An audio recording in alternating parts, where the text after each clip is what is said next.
Welcome to this week's episode of Inside Rangers Football. I'm your host, Brant Freeman, as always, joined by Smithson Valley head coach Larry Hill. Unfortunately, the season now over for the Rangers as they lost their second-round game to Lake Travis this past Friday at Bobcat Stadium, 40-21.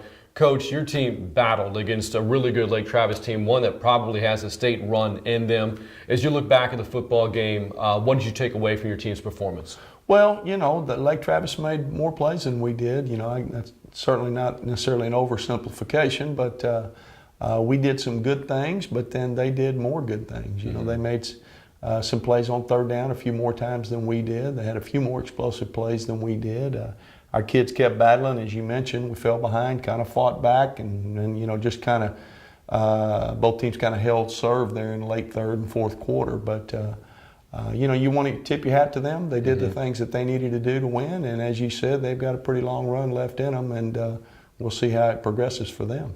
Offensively, you scored 21 points, over 300 yards of offense against a really good defense in Lake Travis. It was a team that had posted several shutouts throughout the regular season and in their playoff game, holding Madison to 7 in the week prior. Looking at the offense's performance against Lake Travis, against that stout defense, how do you feel they fared? Well, overall, pretty good. We're a little erratic in the early going, like all phases of our game, and they jumped out on us, and then we seemed to settle down, find a little bit of a groove, find some things that worked well for us, and we did some things in the second, third, and even the fourth quarter to move it, but ultimately not enough. We turned it over one time, which you can't afford to do, and then we battled some poor field position at times. But again, give Lake Travis all the credit. You look at the play of the defense, and the casual observer would see 40 points and say, well, the Rangers did not play well defensively. But you look at the game closer, a couple of times your defense came up with goal line stands. You were able to get some pressure on Brewer, the quarterback, got an interception of him as well. And really held the Cavaliers, a team that had been averaging well over 50 points per game, to 33 until Malik Barkley got that last touchdown to put the game away with about 2 minutes to go. So given the opposition, how do you feel the defense played in terms of effort? Well, of course, effort, 100%. Those guys played hard all night, just like they did all year. So that was hardly surprising. We didn't get off to a great start on either side of the ball, including defensively. So, we're swimming upstream a little bit early. But then I thought we settled down, particularly late first on into the second quarter. The touchdown before the half was tough because that allowed them to pull away a little bit before the half. And then you mentioned the late one. But when you play a good team, you won't get stops every time. You look for enough stops to win, and we didn't quite get enough, just like offensively. But we played hard all night against a really, as I said before, a high-caliber football team. So looking back at the season, you finished 8-3 this year. I know in your years of coaching, Coach, you look back at all of your seasons very fondly. When looking back at the story of the 2016 season, what will you remember? Well, just what a great group of young men it was. And I guess that's kind of cliche. You're supposed to say that when the season's over. But this group really was special. Had great senior leadership.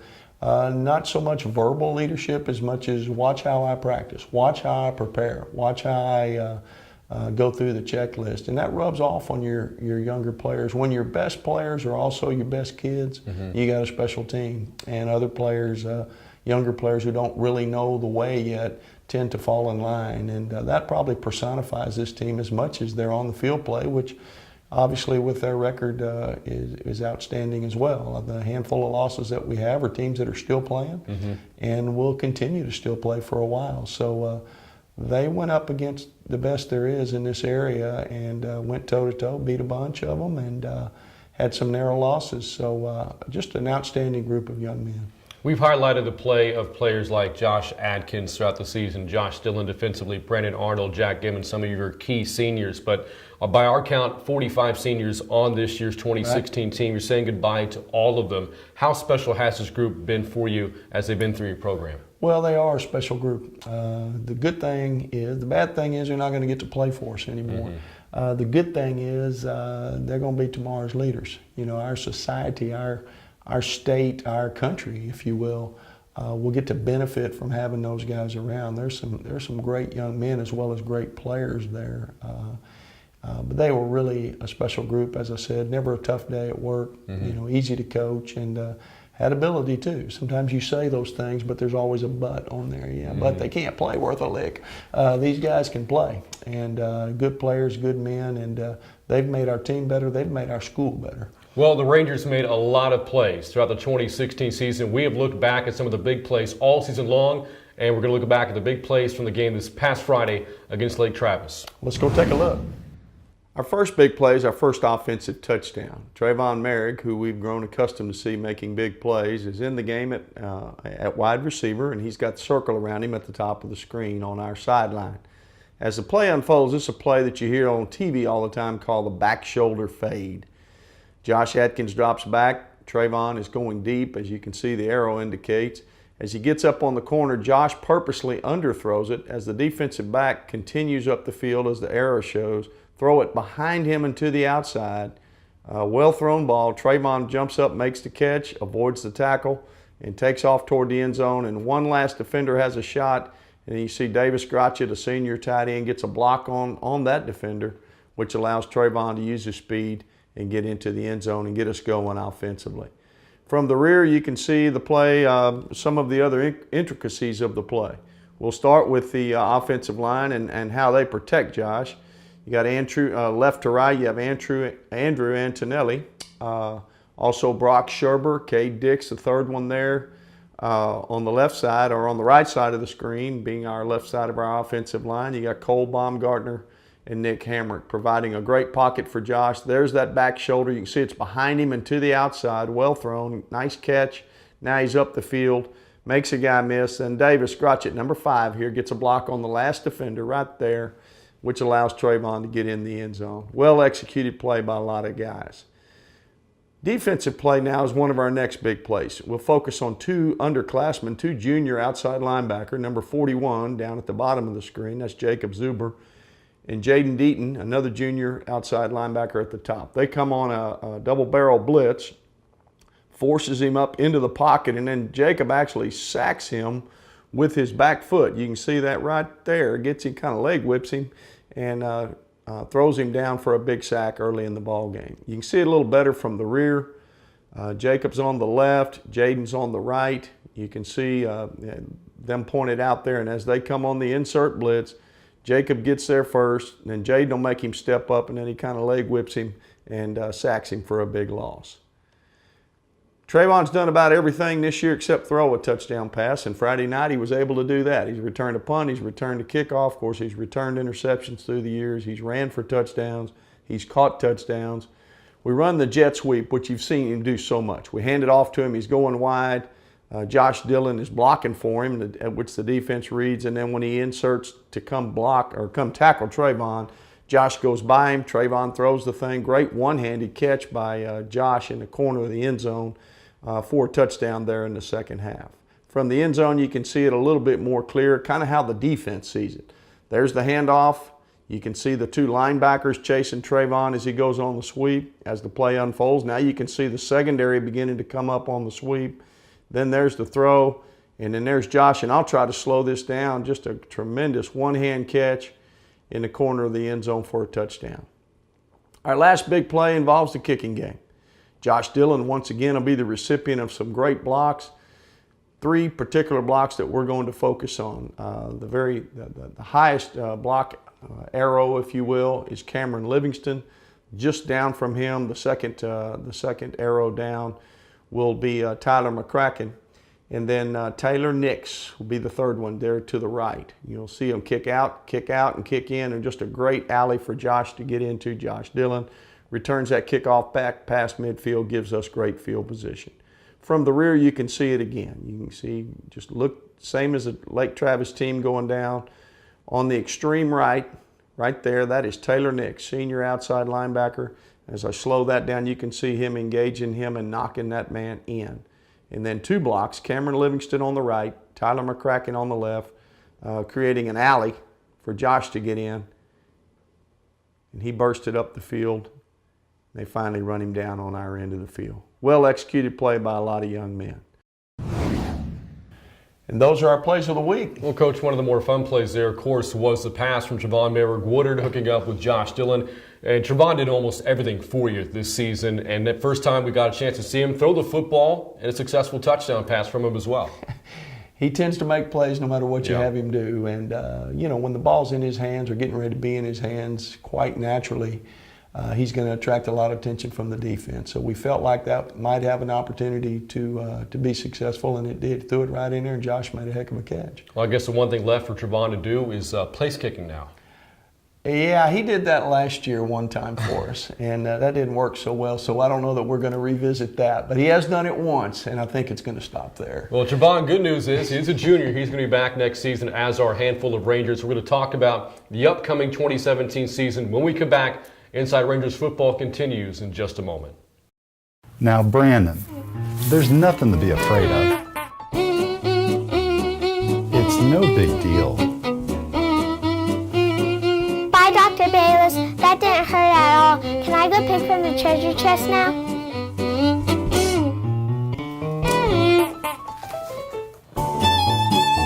Summerhill Dental is your Smithson Valley dentist. We're close by and we care.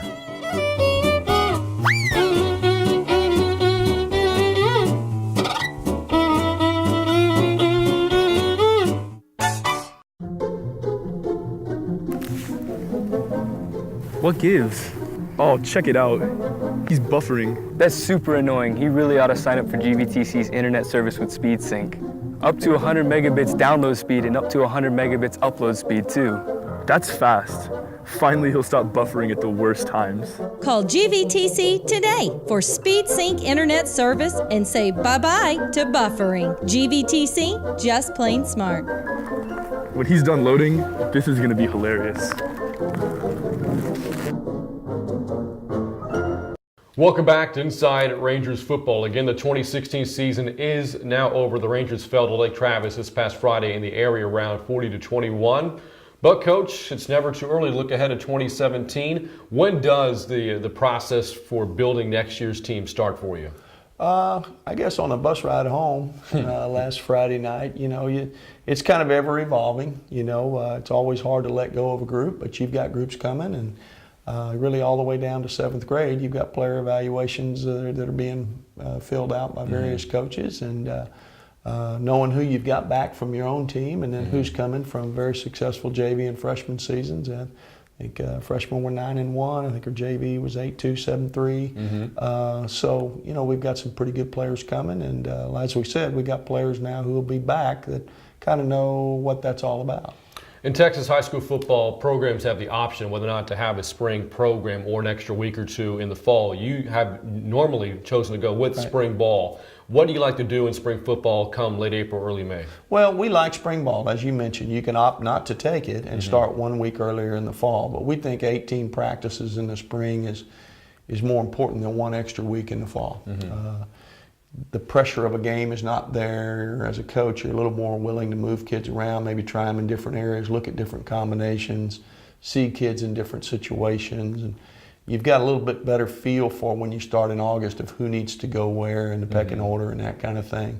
So we've always opted to take spring training, and when there's no question we will again. So it'll be a good opportunity to get next year's team on the ground and running. You mentioned the records for your freshman, your JV teams. Throughout the season, you're busy game planning, practicing with your varsity team. At what point do you actually get to look at film, talk with the coaches, evaluate the talent from the freshman and JV level as you look to see who might be on the varsity team this next year? Well, we get to go to all those games. I get to go to those games that are at home when they're on the road. The other ones at home. So I'm watching those guys, and mainly in a game setting, as you mentioned, not so much in a practice setting. And we film those games as well, and then we do have an evaluation system, as I mentioned earlier. Really from a time a kid graduates, we've evaluated him several times a year in a rating system that we use, both in the 7th, 8th, 9th, 10th, 11th, 12th grade. So, we'll update those and kind of begin to put the puzzle together. As we mentioned earlier, you're losing 45 seniors from this year's class, but you have a handful of sophomores and juniors coming back. We highlighted one of them, Trevon Merrick-Woodard. We know about him. Edwin Martinez Mason Pierce, all these guys are going to be back this coming season. Right. As you look at the guys coming back in terms of leadership, how confident do you feel in how they'll be as seniors this coming 2017 year? Well, every team's got to decide for themselves how they're going to be, what their personality is going to be, what their culture is going to be. But these guys have a great advantage, having played on our team the last year or two in some cases, of what good leadership is supposed to look like. And I think we've got 7 starters back on defense, which is abnormally high for us. Maybe just 2 or so back on offense, which is honestly about par for the course. So, we've clearly got some holes to fill. But we feel good about the pieces that we have to fill those holes, and we'll see. That a team is not made overnight. You just don't wave a magic wand. The old's out, the new is in, and off we go. It takes some time for guys to figure out what their role is, and I'm not the young guy anymore. I'm the older guy, so I have a little different responsibility. And this is not JV ball anymore. This is varsity ball. So it's a bit of a process, and it'll begin here pretty soon, and really won't end until the season begins. So while as of this moment we don't know what the 2017 will look like as a whole, we do know what the schedule will be. It's going to flip. The sites will change, so you'll be hosting Austin Anderson, going to Pflugerville-Hendrickson, hosting Round Rock and non-district, and your district games, again, the home way sites flip. Right.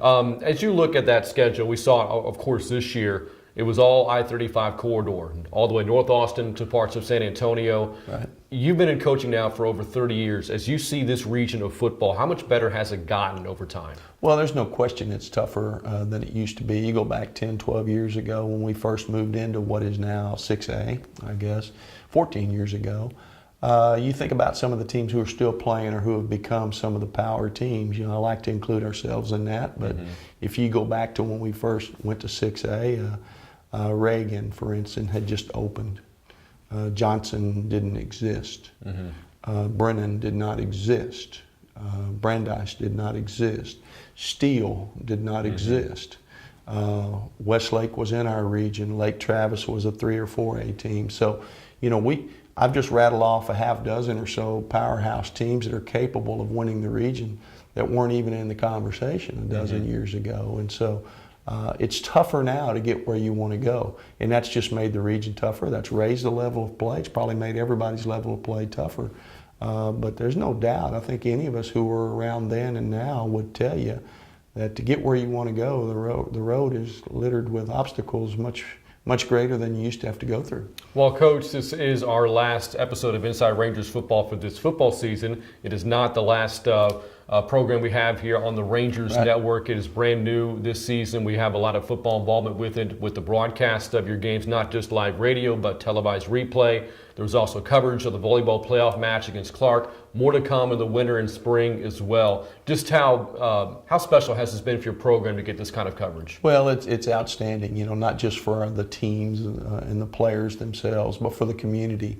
I think it's been a great conduit, just a great go-between the community and our program. Great way to not only disseminate information, but to publicize our players, our schools, our district, Comal ISD, and it's only gotten better and better and better throughout the course of the season, and it will throughout the course of the school year. So, as good as it is, the future looks even better. Well, Coach, on this journey of RangersNetwork.com. It's been a pleasure working with you throughout Inside Rangers Football. Congratulations on a successful 2016 season. Can't wait to start working with you in 2017. Well, thank you, Brant. You are a big part of what we do and help create the culture that is Ranger Nation. And of course, Bo and Emily Wick, they're behind the scenes work, and the things that they do has kind of helped elevate this whole thing to a level that really, in my opinion, is unprecedented. Well, that's going to do it for this week's and this season's rendition of Inside Rangers Football. Thanks as always to Coach Hill. On behalf of everybody on the Rangers Network, I'm Brant Freeman. Thanks for watching all year long. Look forward to more coverage coming your way right here at RangersNetwork.com.